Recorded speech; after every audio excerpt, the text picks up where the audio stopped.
자, 오늘 본문 말씀을 제가 준비해 놓고 보니까 좀 많이 어렵다.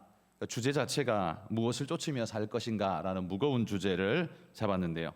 요즘은 철학적 이런 단어 안 쓰죠. 인문학적 주제로 어렵게 잡아 있는데 어려움 없이 여러분들이 이해하고 해석할 수 있었으면 좋겠습니다. 제가 뛰어나서가 아니라 오히려 뛰어나면 잘 설명할 텐데 뛰어나지 못해서 어렵게 될까 봐 두렵습니다. 자, 오늘 본문의 이야기는요, 가나안에 정탐을 간 12명의 사람들이 돌아와서 정탐 보고를 하는 사건이죠. 그런데 같은 걸 보고 왔는데 정반대의 보고를 하고 있습니다. 그리고 그것도 10명과 2명으로 나뉘어지고 있습니다. 12명 모두가 똑같이 공히 보고하고 있는 내용은 그 땅은 젖과 꿀이 흐르는 좋은 땅입니다 라는 것은 객관적으로 통일되어진 결론이었습니다. 그런데 그게 너무 좋다 보니까 그곳에 사는 사람들, 그러니까 대적들이 너무 강하고 크고 대단한 존재로 자라난 것이죠. 이 좋은 자원을 바탕으로 살았으니 그들이 얼마나 강대한 자로 성장할 수 있었겠습니까? 게다가 그들이 가장 두려워할 만한 안악자손이라는 이름이 등장할 때에는 이미 거의 게임이 끝난 것처럼 느껴졌을 겁니다. 28절 끝에 보면 거기서 안악자손도 봤다라고 이렇게 말할 때 아마 그 이야기를 듣고 있는 이스라엘 무리들 곳곳에서는 아마 탄식이 터져 나왔을 겁니다. 하면서 절망의 탄식이 터져 나왔을 겁니다. 여기 안악자손이란 노아 시대에 있었던 네피림의 후손들, 거인족이라고 불리는 네피림의 후예들이죠. 비정상적으로 큰 거대한 족속들입니다.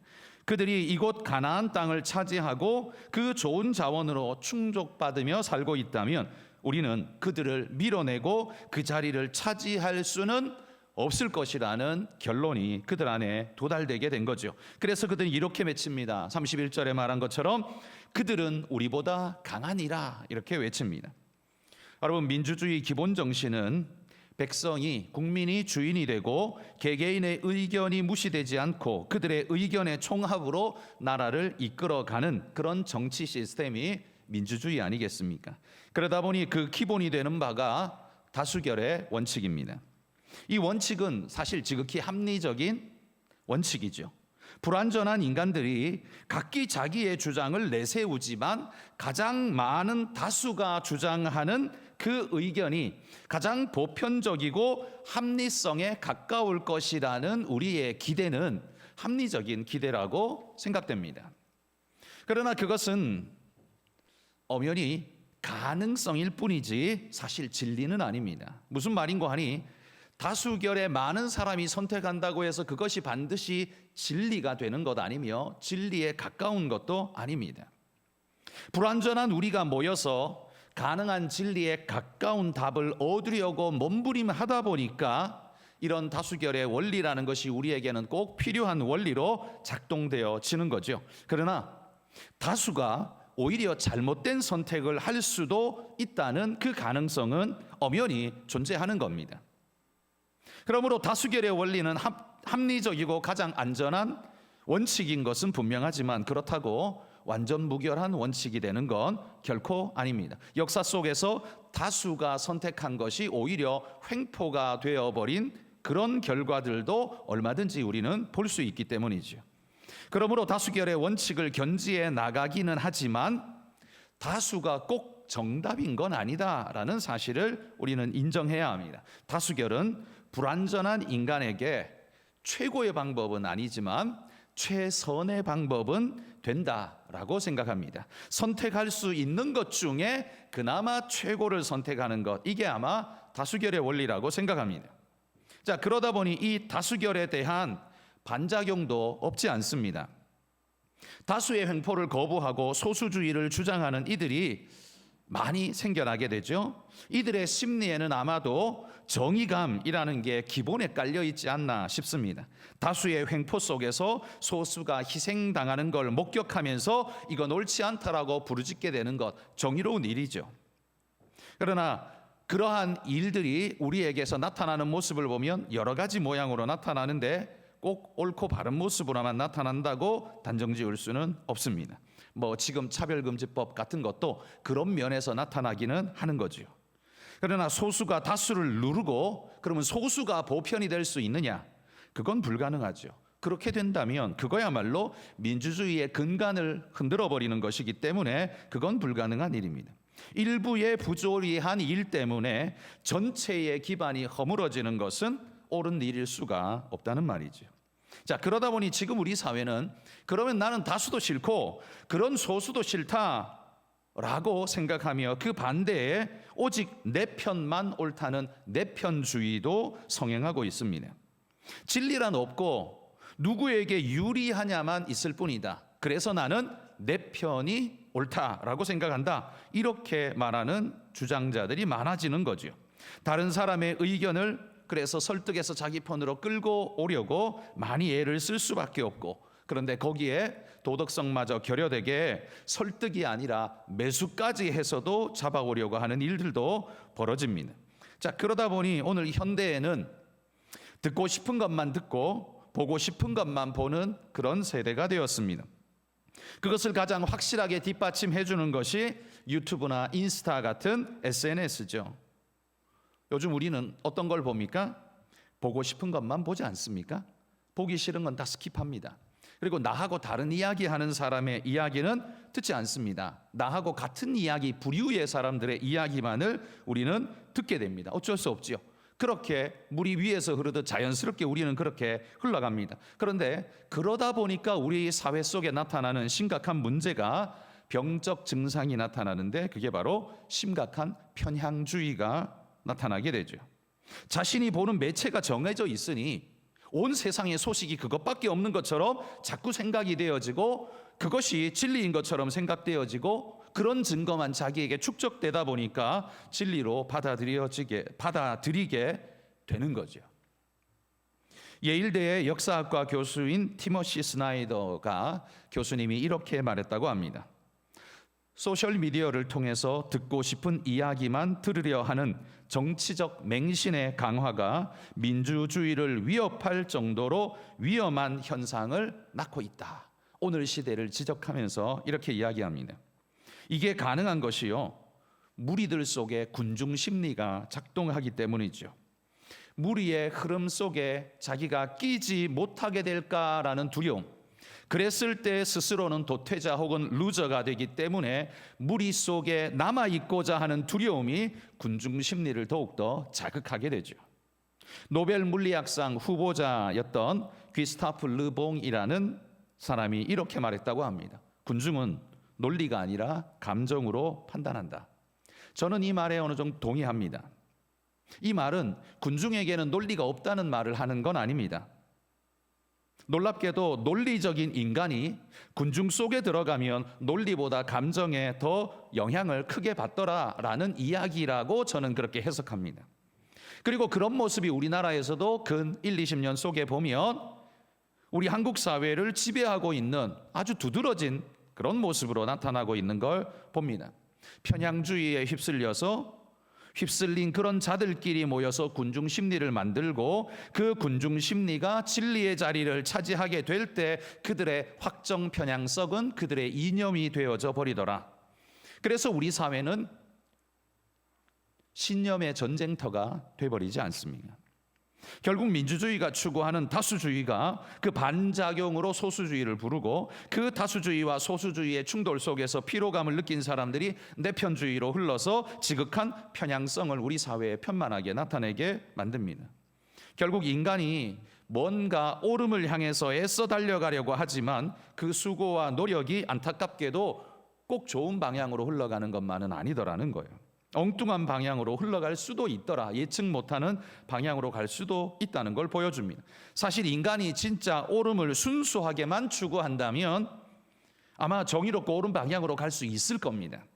그런데 문제는 인간은 옳은 방향을 추구하기는 하지만 그거보다 더 강한 인력이 사람의 마음속에 있는데 옳은 방향도 좋지만 그거보다 더 강하게 끌리는 인력은 자기가 좋아하는 방향, 자기가 좋은 방향을 추구하는 편향성이 작동하기 때문에 우리가 생각하는 진짜 옳음으로 나아가는 것이 자꾸 방향 상실을 맞이하게 된다는 거죠.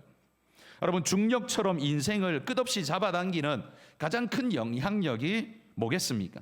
성경은 그걸 죄성이라고 말합니다. 바로 이 부분이 세상과 교회가 합치하지 못하는 불합치의 부분입니다. 교회는 성경의 말씀을 따라 인간의 죄성을 인정합니다. 그래서 그 전제 위에서 교회는 성경은 대책을 이야기합니다. 그러나 세상은 죄성을 부정합니다. 인간의 가능성을 처음부터 그렇게 접고 들어가는 것에 대해서 절대로 달가워하지 않습니다. 오히려 인간 내면 깊은 곳에는 선성이 존재한다고 믿고 그 선함을 끄집어내는 것이 교육이다라고 믿습니다. 근데 지금은 뭐 끄집어내는 게 아니라 네 좋을 대로 해라, 이게 교육이 돼버렸죠. 그러니 이런 전제 위에서 대책을 강구하니 성경적 이해와는 완전히 상반된 결과가 세상에서는 날 수밖에 없는 겁니다. 출발선 자체가 완전히 다르기 때문이죠. 여러분, 죄성은 인간에게 중력처럼 강하게 역사합니다. 그리고 인간의 모든 선택과 모든 것에 영향을 미치지 않는 곳이 없습니다. 육신을 입고 살아가는 한 이 죄성의 영향에서 자유로울 수 없다는 말입니다. 그래서 인간에게는요, 계속적인 재조정이 필요로 되어지는 존재입니다. 인간은 그런 존재라는 거죠. 그런데 그 재조정의 기준이 되는 매뉴얼, 우리는 성경이라고 말하는데 이 매뉴얼을 인생들이 온몸으로 거부하기 때문에 문제가 되죠. 조정의 기준선을 포기한 인생은 조정 자체가 불가능한 인생이 되어질 수밖에 없을 것이고, 그것은 그 어떤 편향성도 편향되었다고 말할 수 없는 그런 기준 없는 존재가 되어지게 되는 겁니다. 그게 우리 시대이죠. 그래서 뭐가 옳은지 뭐가 틀린지 이제는 분간할 수 없는 상태가 되어버렸습니다. 오늘 본문에 나오는 10명의 정탐꾼들은 자신들의 두려움에 사로잡힌 그들의 편향된 시선을 진실이라고 믿고 있는 그들의 모습을 봅니다. 그러나 나머지 2명의 정탐꾼은 똑같은 것을 보았지만 오히려 가능성을 보고 소망을 보았습니다. 그래서 가능하다고 외치고 있습니다. 그러나 그들에게 돌아오는 건 야유와 손가락질과 돌팔매질 당할 위기만 그 앞에 펼쳐집니다. 아마 어떤 이들은 이 갈렙과 여호수아의 말을 듣고 이렇게 비꼬면서 말했을지 모릅니다. 저들은 늙은 모세가 죽고 나면 그 뒤에 지도자 자리를 차지하려고 모세의 입맛에 맞는 말만 내뱉으려고 하는 자들이다. 지도자가 듣기 좋아하는 말만 하는 내시 같은 그런 존재들이다 라고 그렇게 폄하하는 자들이 주변에 많이 있었을지 모릅니다. 충분히 가능한 이야기죠. 이런 눈으로 보는 이들에게는요, 여호수아와 갈렙이야말로 말 그대로 간악한 자이고 편향된 자라고 생각되어졌을 겁니다. 자리를 탐하여서 온 백성을 죽음에 내모는 자라고 생각했을 겁니다. 외부인이 본다면 그들의 그 생각이 진짜 맞아 보일지 모릅니다. 그럴듯하니까요. 그런데 이 말 한마디에 이스라엘의 백성들의 마음은 완전히 사실에서부터 멀어져 버렸습니다.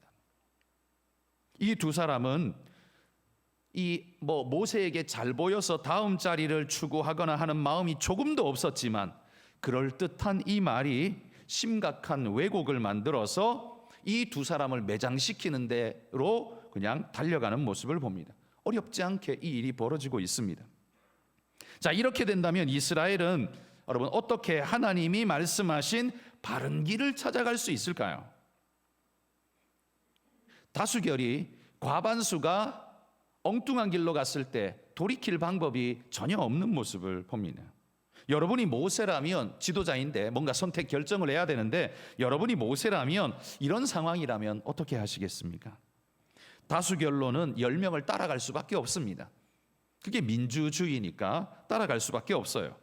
그러나 모세가 들을 때도 그 말은 옳지 않다는 걸 모세도 이미 감지하고 알고 있을 겁니다. 그건 하나님이 없는 결론이다, 하나님은 그렇게 말씀하시지 않아 라고 마음에 생각하고 있을 거예요. 그런데 12명 중에 10명이 그렇게 이야기하니 이걸 무시할 수도 없는 상황이 되어져 버렸을 겁니다. 그리고 보이는 모든 상황은 그들의 말이 옳은 것처럼 뒷받침하고 있습니다.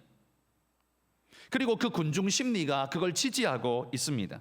자, 이렇게 심각한 왜곡 속에서 진리는 설 곳을 잃어버리고 미끄러 떠내려져 갈 수밖에 없었습니다. 진리가 뭡니까?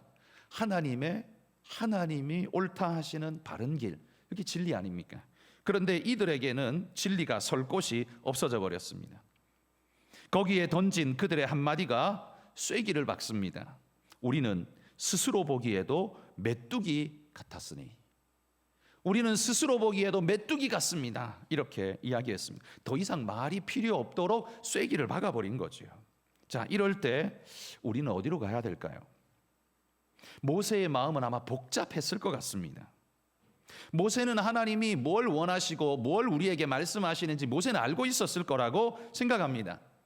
그런데 백성들의 대다수가 지금 다른 길을 선택하고 있기 때문에 모세의 입장에서는 도대체 어떻게 말하고 어떻게 선택해야 할까, 이걸 굉장히 고민할 수밖에 없었을 것 같아요. 여러분, 하나님이 임하셔서 이때 이 순간 하나님이 정리해 주시지 않았다면 아마 이스라엘은 애굽 땅으로 그냥 돌아가 버리지 않았을까요? 이때 하나님께서 간섭하지 않았다면 그들의 결론은 반드시 10명의 선택 쪽으로 흘렀을 것이고 광야를 계속 방황하는 삶으로 그렇게 살다가 광야에서 없어진, 사라진 존재가 아마 되고 말았을 겁니다. 성도 여러분, 우리는 제가 앞에서 세 가지의 현상을 이야기했습니다. 민주주의를 지키기 위해 다수주의 원칙으로 우리는 삼고 그걸 무조건 중심으로 삼아야 하는가? 아니면 외면당한 소수의 사람들을 위로하고 보호하는 소수주의 원칙으로 살아가야 하는가? 아니면 이것도 싫고 저것도 싫으니까 나는 내편주의를 따라서 손해보지 않고 살겠다라고 그렇게 살아야 하는가? 도대체 어떤 게 우리의 길이어야 할까요? 이 우리의 현상 속에 나타나는 이 세 가지의 길에는요, 셋 중에 뭔가 하나를 선택해야만 할 것 같은 우리 강박관념이 생기는데, 그런데 이 세 가지에는 중요한 뭔가가 빠져 있습니다. 이 세 가지 모두에 다 빠져 있는 게 있습니다. 그건 뭐냐 하면 이스라엘에 하나님이 존재하신다는 사실을 그들의 선택 결론 속에 하나도 감안하고 있지 않다는 사실이죠. 약속의 땅으로 인도하여서 그들에게 주리라고 약속하신 분이 하나님이라는 사실을 지금 이 10명의 정탐꾼은 까맣게 잊고 있습니다. 그냥 자기들이 본 것만 가지고 와서 자기들의 그 패배주의와 불안감, 두려움의 의식 속에 사로잡혀 군중 심리에서 말하는 게 진리라고 생각하고 확정지어 버렸습니다. 하나님이 그거 보라고 보냈을까요? 안악 자손은 포함할 줄 알면서 하나님은 그들의 결정 속에 포함할 줄 모르는 그들의 시선이야말로 진짜 심각한 문제 아닐까요? 자, 그러면 다수주의가 잘못되면 소수주의가 답입니까? 작은 자를 위로하고 무조건 그들의 편이 되어줘야 진리입니까? 사회 약자라고 하는 그 사람들은 죄를 전혀 안 짓습니까? 범죄의 확률이 없습니까? 거짓말로 다수를 속일 확률은 없는 걸까요? 소수는 무조건 옳다는 식으로 말하는 것 또한 지극한 편향이 아닐까요? 자, 그러면 이것도 싫고 저것도 싫으니 나 좋은 대로 살겠다. 그러면 그게 진리입니까? 근데 그건 진리가 될 수 없죠. 진리란 모든 이들을 옳고 바른 길로 인도하는 참다운 길을 일컫는데, 나만 좋은 길은 사실 내게는 진리가 될지 몰라도 보편적 진리가 될 수는 없는 것 아닙니까?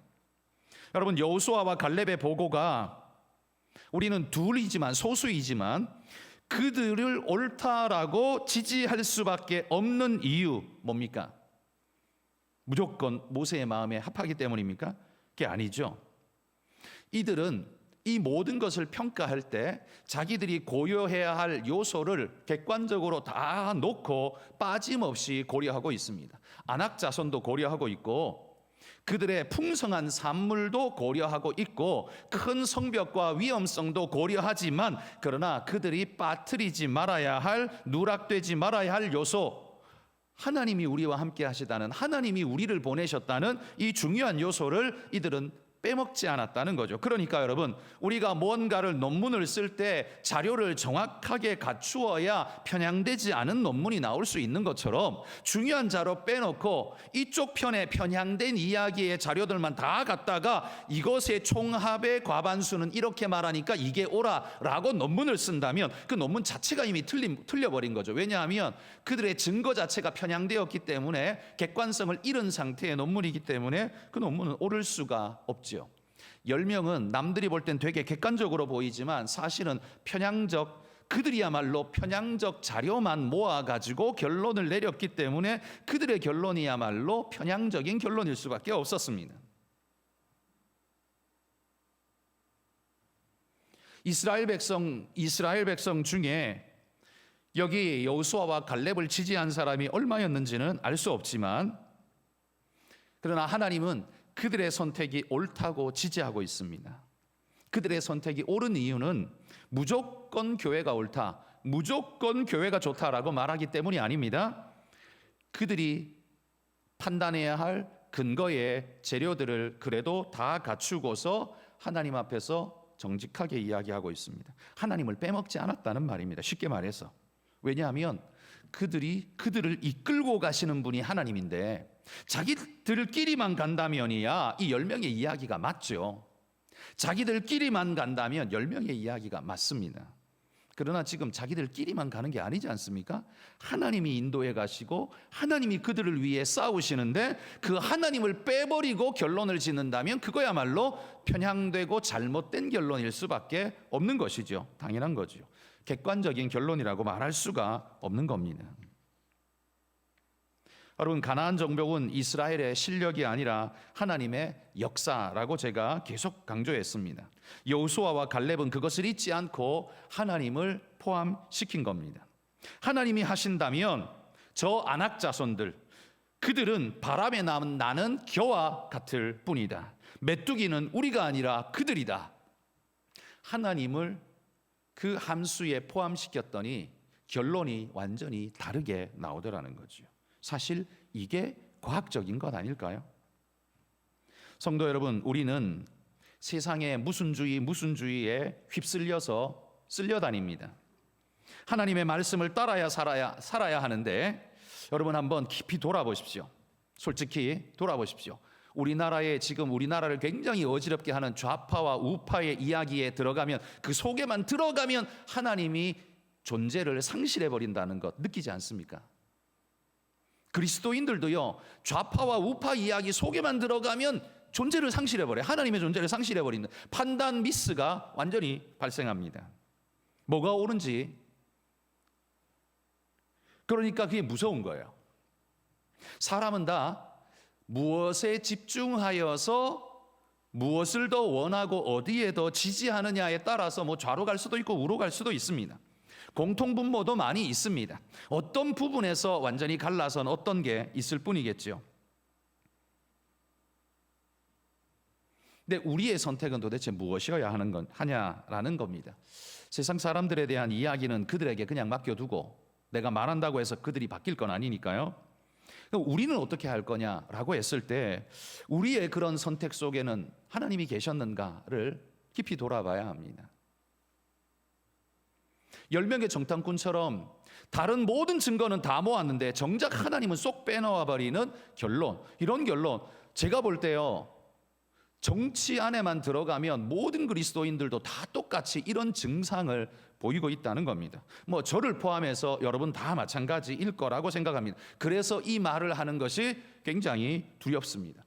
그래서 제가 정치 이야기는 교회에서 하지 말라고 하잖아요.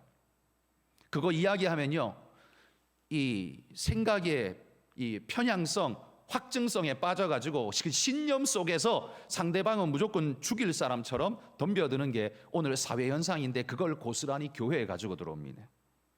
사실은 교회 안에서는 판단할 때 하나님의 말씀이 더 우선적으로 판단의 기준이 돼야 하는데 정치에만 들어가면 하나님이 판단의 기준에서 완전히 존재를 상실하게 된다는 거예요. 도대체 이게 무슨 문제냐? 우리가 열정탐꾼 아니냐라는 말이죠. 그게 객관적이냐? 이 역사를 하나님이 주장하시고 이끌고 간다면 우리의 판단 속에 하나님을 빼면 그건 증거불충분이 되는 거고 미스가 되는 것 아니겠습니까? 여러분, 오늘 우리는 오늘이라는 참 어려운 시대를 살아가고 있습니다. 가치 혼란과 가치 편향에 휩싸인 소용돌이 시대를 살아가고 있습니다. 그러기에 우리는 더욱 중심을 굳건하게 붙잡아야 합니다. 하나님 말씀에서부터 내 마음이 굳게 붙어 있을 수 있도록 해야 합니다. 저는 목사이기 때문에 제게도 개인적인 성향은 있습니다만 들어보면요,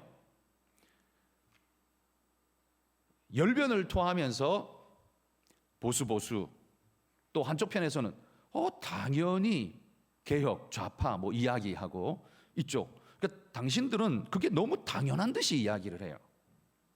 그게 너무 당연한 듯이, 그리고 나를 그쪽으로 동화시켜 끌고 가려고 되게 많이 애를 쓰는 것 같아요. 여러분, 저는 두렵습니다. 뭐라고 말하기는 어렵다고 봅니다.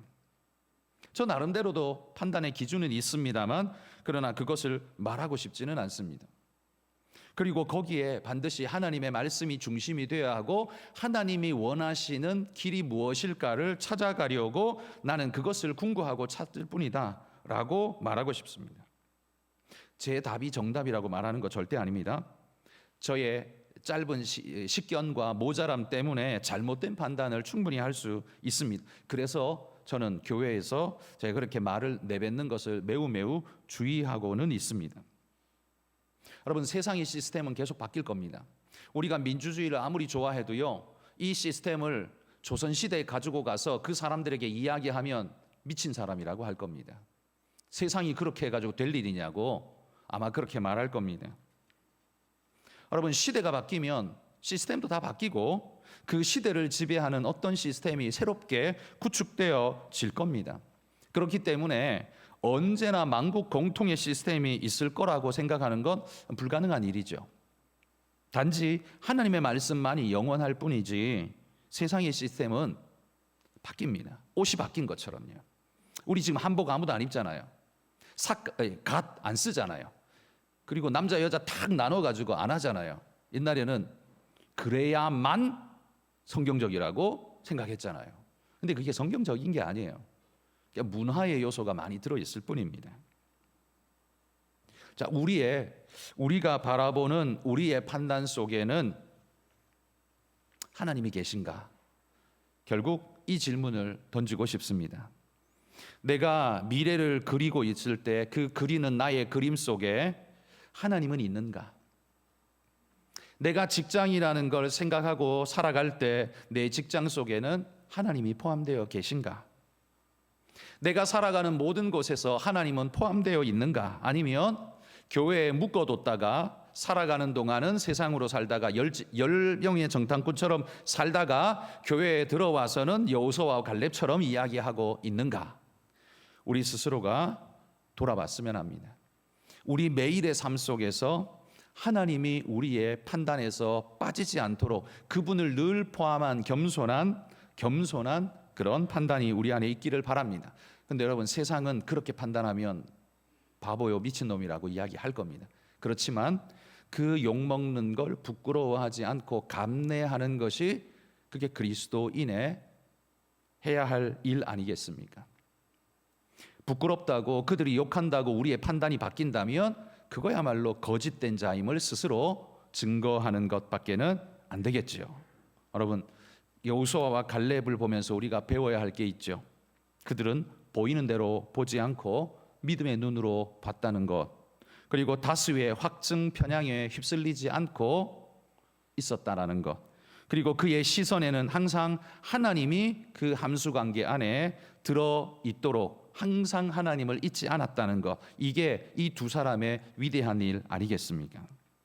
오늘 우리가 장학생을 키워내는 우리 장학위원회 헌신 예배로서 특별히 여기 우리 장학생들, 우리 아이들이 앉아 있는데요, 우리 자녀들이 그냥 세상에서 공부 잘하고 성적 좋아서 좋은 대학 가고 좋은 데 취직하면 마냥 좋아하는 그런 기준 없는 환호성, 개념 없는 환호성은 우리에게 합당치 않습니다. 무조건 좋은 대학만 가면 환호를 지르는 개념 없는 환호성은 우리에게 합당치 않다는 말입니다. 그게 중요한 게 아니고 그가 그 학교에서, 그 직장에서, 그곳에서 어떻게 살 것인가가 중요할 뿐이지 그 학교가 그의 모든 걸 말해주는 건 절대로 아니지 않습니까? 그런 의미에서 저는 우리 장학생들이 어떤 학교에 갈 거냐, 그게 아니라, 그게 제 관심이 아니라 여러분들이 그 학교에서 어떻게 공부하며 어떻게 자기를 만들어 나아갈 것이냐, 그걸 저는 숙제로 여러분에게 던져드리고 싶습니다. 그리고 우리 성도님들도 그냥 서울대 갔대 그러면 뭐 모든 판단을 다 중지하고 무조건 박수 쳐버리는 그런 개념 없는 상태가 되지 말았으면 좋겠습니다. 그거야말로 개념 없는 일이죠. 그건 사회에서나 통하는 일이고 그 축하의 환영 속에 하나님이 있어야 하는데 그 사람이 진짜 환영받을 만한지는 아직 판가름 나지 않았습니다.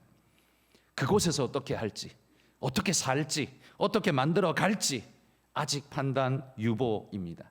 여러분, 우리 장학생들 10명의 정탐꾼들이 눈에 불을 켜고 여러분을 집어삼키려고 논리적으로 여러분을 포로로 삼으려고 덤벼드는 시대 속으로 살아갈 겁니다. 그 속에서 여호수아와 갈렙처럼 하나님을 선택할 수 있는, 바른 길을 끝까지 갈 수 있는, 진리를 지켜갈 수 있는 그런 힘 있는 사람들이 되시기를 바랍니다. 휩쓸려 다니는 정신없는 존재는 자기 스스로가 개념 없는 존재라는 걸 자인하는 것일 뿐이고 나는 아무 생각이 없어요 라고 말하는 것과 똑같은 것일 뿐입니다. 세상이 박수 쳐준다고 환호하지 마시고 하나님이 박수 칠 때까지 달려가시는 믿음의 일꾼들이 되시기를 주의 이름으로 축복합니다. 기도하겠습니다. 하나님,